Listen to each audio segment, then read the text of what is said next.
program proper, dear Mr. DJ.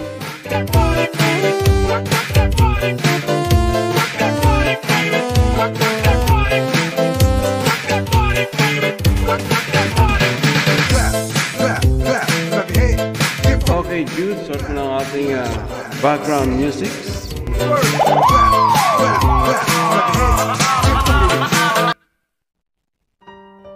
Ayan. Okay guys, we're gonna start our program proper, dear Mr. DJ. Sa mga hindi pa po nakakaalam, for those who don't know what Dear Mr. DJ program is all about, Dear Mr. DJ program is all about love letters. Here we are reading the letters sent to us by our letter senders regarding the love story of their life. But unfortunately, this has been done in Tagalog language, so I hope you could spare me for that because this is intended for all my Filipino fans out there. I hope someday we could read some English love story. Hopefully, somebody will send to us their love story, and I am encouraging you to send your love story, guys, so that I can read it here in my live program.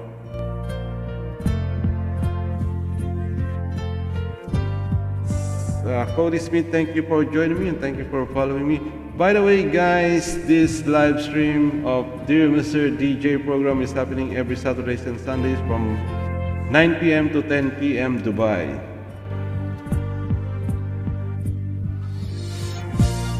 Tatanggalin lang po natin yung ating Dodge function.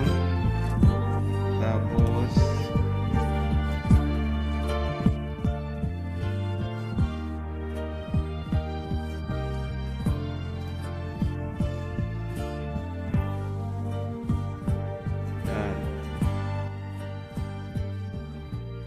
okay guys, we're gonna start our program proper.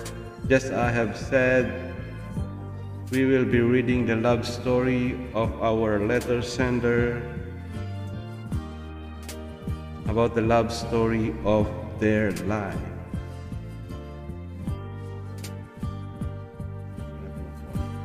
Good, pakilakas naman ng konti yan. Okay.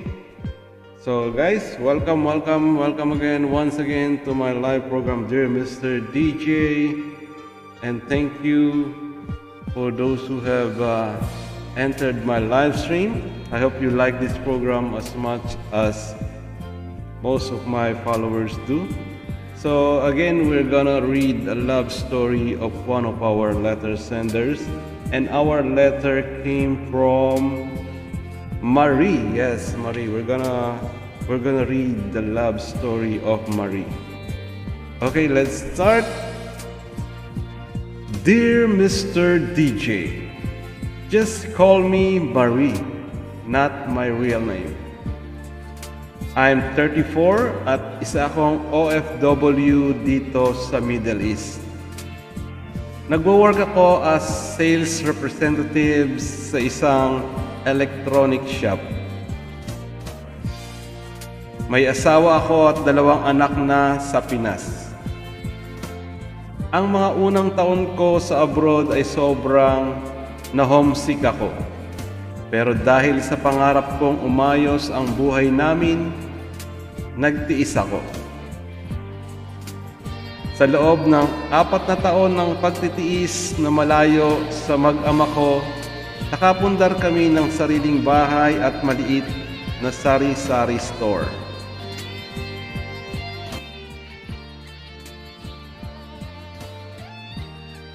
Naging katuwang ko ang mister ko na naging masino para kami ay makapagpundar.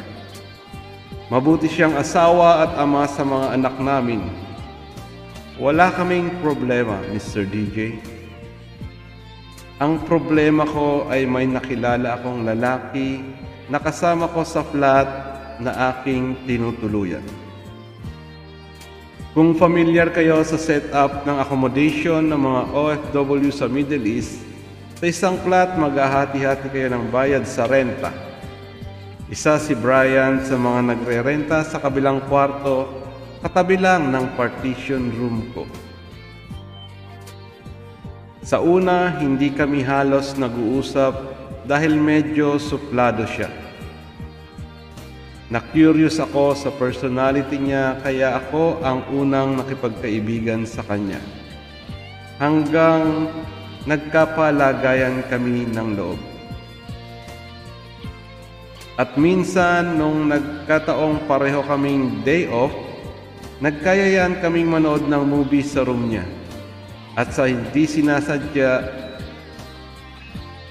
may nangyari sa amin. Hindi yon ang unang pagkakataon. Nasundan pa iyon ng maraming beses. Hiwalay sa asawa si Brian, Mr. DJ. At bilang babaeng may asawa na, nakonsensya ako sa nagawa kong pagtataksil sa asawa ko. Walang kaalam-alam ang asawa ko sa nagawa ko. Sa kabilang banda, hinihimok ako na magsama na kami sa iisang kwarto ni Brian. Sa ganong paraan, mas makakatipid kami sa upa. Pero nakakakabalang na baka magkahulihan at malaman ng mga pulis na hindi kami legal na mag-asawa, na siyang mahigpit na ipinagbabawal dito sa Middle East. Napamahal na sa akin si Brian, Mr. DJ. Pinupunuan niya ang mga pangangailangan ko na hindi maibigay ng asawa kong malayo sa akin. Nagpaplano na si Brian na magsama na kami kung sakaling umuwi kami sa Pinas. Alam naman niya ang tungkol sa asawa ko at sinasabi niyang hindi siya makakapayag na hindi maging kami sa huli. Naguguluhan ako, Mr. DJ.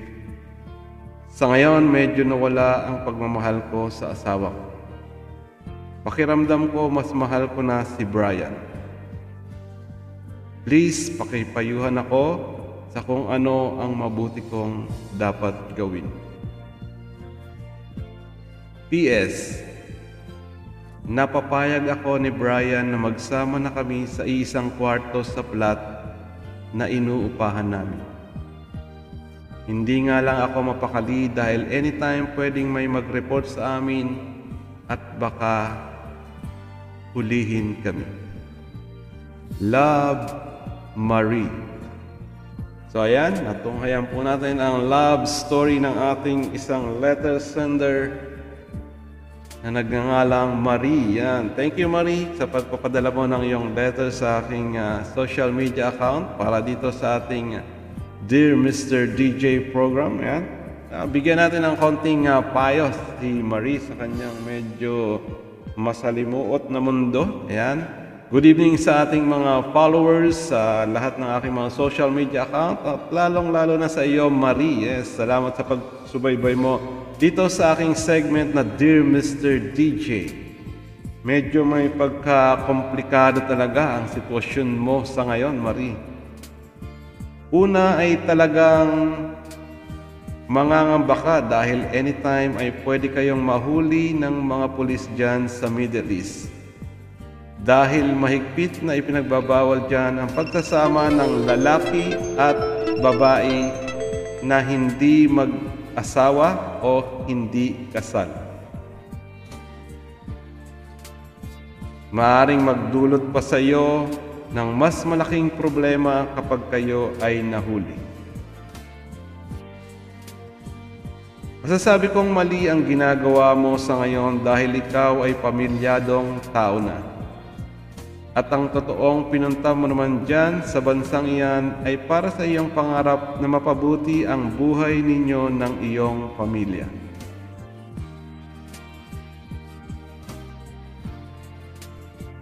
Kung sakali man na magkaroon ka ng problema dyan, siguradong masisira ang pamilya mo at guguho ang lahat ng mga pangarap mo para sa iyong pamilya. Kaya mas makabubuting tigilan mo na lang ang ginagawa mo sa ngayon. Mas makakatulong kung aalis ka na at lumipat na lang ng ibang bahay kung saan hindi ka malalapitan ng tukso. Kapag malayo kasi tayo sa ating mga pamilya, ay diyan sinusubok ng panahon at sitwasyon ang ating tiwala, respeto at pagkatao. Kung iisipin mo ang sitwasyon mo ngayon ay paano na lang kung ikaw ay mabuntis diyan? Siguradong mapipilitan kang umuwi dahil nga hindi kayo kasal at legal na mag-asawa ng kinakasama mo sa ngayon. Sigurado din ako na malalaman ng pamilya mo ang mangyayari sa iyo kung sakali man dahil walang lihim na hindi nabubunyag, kaya dapat mong pag-isipang maigi ang ginagawa mo sa ngayon. Ang may papayo ko ay ikaw na lang ang umiwas dahil in the end ay ikaw din naman ang magkakaroon ng problema dahil may pamilya kang umaasa sa iyo. Paano na lang sila kung sakali man na mahuli at makulong ka dyan sa Middle East dahil sa ginagawa mo sa ngayon? Naisip mo ba kung ano ang mangyayari sa mga anak mo at kung ano ang isipin nila dahil lamang sa ginagawa mo sa ngayon? Timbangin mo ang lahat dahil sa bandang huli ay ikaw din ang kawawa at siguradong masisira lamang ang masayang pamilya na meron ka sa ngayon. Kung ako sa iyo ay tigilan mo na yan habang maaga pa at umiwas ka sa mga ganyang bagay dahil ikaw din ang mapapahamak sa bandang huli. Ituon mo na lang ang sarili mo sa mga bagay na makakatulong para mapaunlad mo ang inyong buhay. Yan ay dala lamang ng homesick at lilipas din. Kausapin mo ng madalas ang pamilya mo at ituon mo sa kanila ang iyong atensyon. Gagaan pa ang pakiramdam mo at mawawala na ang pangamba na anytime ay mahuli kayo.